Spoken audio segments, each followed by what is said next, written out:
Comentar primeiro sobre uma mudança que começou, na verdade, iniciou nessa semana em relação aos boletos vencidos, né? Isso.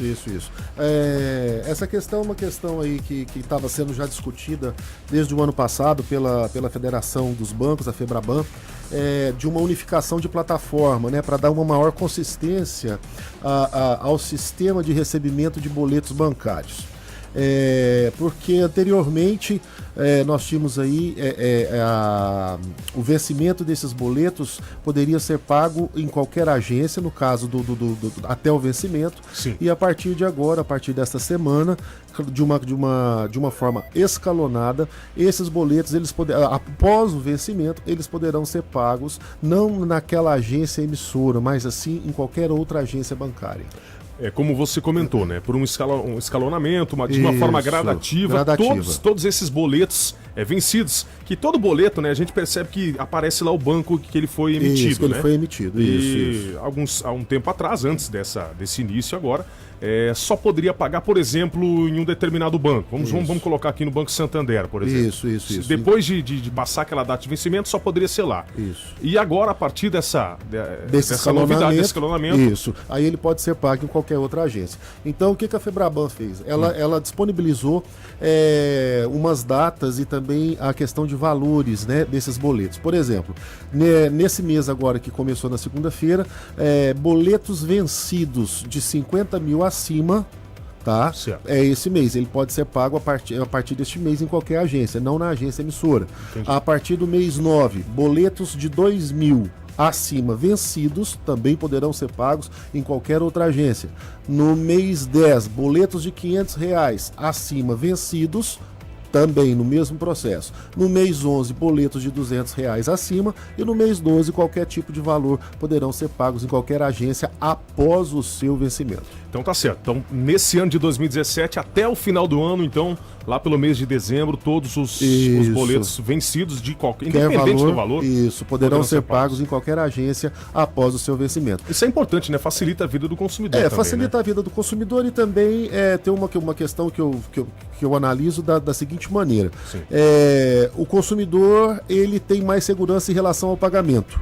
Por quê? Porque estavam ocorrendo muitas fraudes a que se referiam os códigos de barra desses boletos. Então, ou seja, uma duplicidade de um boleto, só que com uma falha nesse código de barra, ou seja, fraude. Então, por pessoas de má fé, conseguem fazer isso aí, e o consumidor iria efetuar o pagamento desse boleto, pagava normalmente, caía numa conta qualquer, não na conta do sacado, e assim sucessivamente. E aí, depois ele recebia a cobrança que aquela determinada conta, aquele determinado boleto, não foi pago, não foi dado baixa. Então, isso estava ocorrendo muito no país, não só em Sinop, mas a nível Brasil. E com isso, a FEBRABAN resolveu fazer uma plataforma mais consistente para garantir o direito do consumidor e, é claro, o direito também do credor desse boleto, né? E existia também a questão de calcular os juros, né? Após o vencimento, agora isso vai ser feito em qualquer banco também. Em qualquer banco. Isso, a plataforma está unificada, então, e ela tem essa consistência. Então, por isso desse escalonamento, né? Para não gerar tumulto, porque nós estamos falando em sistema, nós estamos falando em tecnologia. Verdade. Então, para não ter nenhuma falha, nenhum erro. Ok. 9h14, nós estamos falando sobre algumas novidades importantes em relação a pagamentos, a vencimentos, para você consumidor, e também se você tiver alguma outra dúvida relacionada a alguma compra que você fez, algum vencimento, alguma coisa que você não está entendendo, que você precise resolver alguma situação aí da sua casa, pode mandar pergunta para o Cristiano Peixoto, diretor do Procon, que está aqui com a gente hoje no Manhã 93. Uma outra questão que a gente pode comentar também é em relação à diferença de valores na compra via cartão, dinheiro, né? Agora parece que teve uma mudança também. Antes era um valor só para todos os tipos de pagamento, né? Anteriormente o empresário era obrigado a colocar um valor. Isso. Anteriormente, a dezembro de 2016, em dezembro de 2016 nós tivemos aí uma medida provisória, a 764, que veio pontuando essa questão, autorizando essa cobrança diferenciada mediante a forma de pagamento. Agora isso já é lei, já foi tramitado no Congresso Nacional e já foi sancionado, então hoje isso é lei. Então, que nós entendemos que nós, enquanto defesa do consumidor, enquanto PROCONs, não só a nível Sinop, sim, mas a nível Brasil, nós entendemos que isso é um retrocesso efetivamente na legislação. Por quê? Porque o Código deixa claro que não se pode fazer diferenciação de preço mediante forma de pagamento. Né? E agora nós temos uma legislação federal que autoriza essa diferenciação de preço. Então, ao passo que em qualquer lugar, outros lugares do mundo, isso não acontece. Né? Então nós infelizmente tivemos esse retrocesso aí, e isso foi rechaçado pelo PROCONs Brasil, também pelos fóruns dos PROCONs, também onde eu faço parte dos fóruns do PROCONs e sou presidente no caso do Fórum dos PROCONs Mato Grossense. Então, a Senacom também, que é a Secretaria Nacional de Defesa do Consumidor, também rechaçou essa postura federal. Então entendemos que é um retrocesso na legislação e um retrocesso ao direito do consumidor. Ao passo que a forma de pagamento ela é opcional do fornecedor. Então esses encargos nós entendemos que não pode ser repassados para o consumidor. Vamos dizer assim, olhando pela ótica do consumidor, né? Sim. O empresário ele não é obrigado a colocar uma máquina de cartão, ele coloca para dar uma opção, né, ao cliente. E até mesmo também é uma forma de segurança. Não, e uma forma de segurança também, devido a hoje a criminalidade que nós temos hoje no país, é uma forma de segurança que o empresário também tem em relação a essa questão. Agora, hoje, é uma coisa que nós, enquanto PROCONs, passamos a orientação para o consumidor, que é o seguinte: fique atento a esse percentual cobrado de diferenciação. Por quê? Porque vamos dar um exemplo para o ouvinte entender. Por exemplo, um celular. Você vai comprar um celular. Então vamos lá. Você paga aí R$100 num celular. O celular está lá precificado R$100 à vista. Só que aí o que acontece? Hoje eu posso chegar lá e falar assim: não, vou pagar à vista, mas vou pagar no cartão de débito. É dinheiro. Então ele pode fazer essa diferenciação. Então ele tem que te repassar aquela margem que a administradora do cartão e também da máquina passa para ele, que hoje em média gira em torno de 3% a 4%. Então, se esse fornecedor, se essa loja querer cobrar 15% a mais, não, isso é uma cobrança abusiva. Isso é uma cobrança abusiva. Em momento algum, o consumidor deve aceitar. Em momento algum. Então, essa é a orientação que nós passamos para o consumidor. Tá certo, 9h17, estamos conversando com Cristiano Peixoto, diretor do PROCON, e falando sobre direitos do consumidor. Cabendo ressaltar, dizer o seguinte, que essa diferenciação de preço, ela tem que estar clara para o consumidor. Então, se o celular custa R$100 no dinheiro,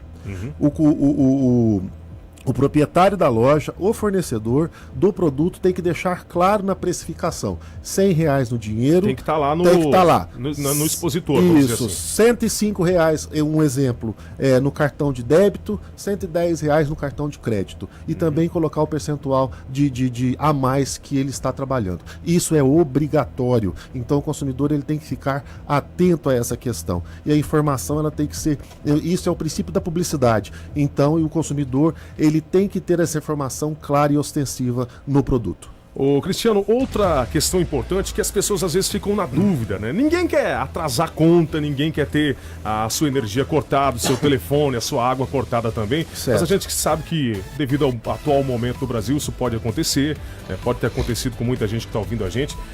Qual é o período, vamos dizer assim, ou com quantas contas vencidas que o corte de um serviço básico como esses pode acontecer? Nós chamamos isso de serviços essenciais, né? Então, quando nós falamos de serviços essenciais, nós estamos falando aí em energia elétrica, água e também hoje telefonia está sendo considerado como serviço essencial. Não se pode haver o corte, suspensão do fornecimento do serviço em função de dívidas pretéritas, de contas pretéritas. Ou seja, o que é que nós entendemos? Por exemplo, nós estamos no mês de julho. Então, o consumidor ele está em atraso o mês 4, o mês 5, o mês 6 e o mês 7 de julho, por exemplo, da energia dele. Se o corte vier referente ao mês 4, ao mês 5 ou ao mês 6, isso não pode acontecer, que são contras pretéritas. Então o corte tem que vir a partir do momento que a conta do mês 7 já estiver vencida. Então isso não pode acontecer. Entendi. Então contras pretéritas de 90 dias anteriores, isso também é rechaçado pelo Código de Defesa do Consumidor. Então só para o consumidor entender, então, se a conta do mês 4, 5 e do mês 6 E se o estiverem cor- vencidas. Se o corte vier em função numa dessas três, Tá. não Antes, pode. antes de chegar ao vencimento do mês Isso, 7, que seria a isso, quarta, isso. não pode acontecer. Não pode Para acontecer. energia, né? Para água é a Isso. mesma coisa ou não? Fazemos também a mesma analogia. Também Ok. levamos para o mesmo entendimento e telefonia também é a mesma coisa. E se acaso acontecer, o que o consumidor faz? Imediatamente ele nos procura, ele vai até o PROCON, que nós tomamos, nós tomamos as providências e mandamos uma determinação para esse prestador de serviço para que ele reestabeleça o serviço desse consumidor. Uma outra questão, pra gente aí fechando aqui o nosso bate-papo, muita gente hoje faz compras pela internet, né? Porque Certo. tá tudo acessível, tudo fácil, né?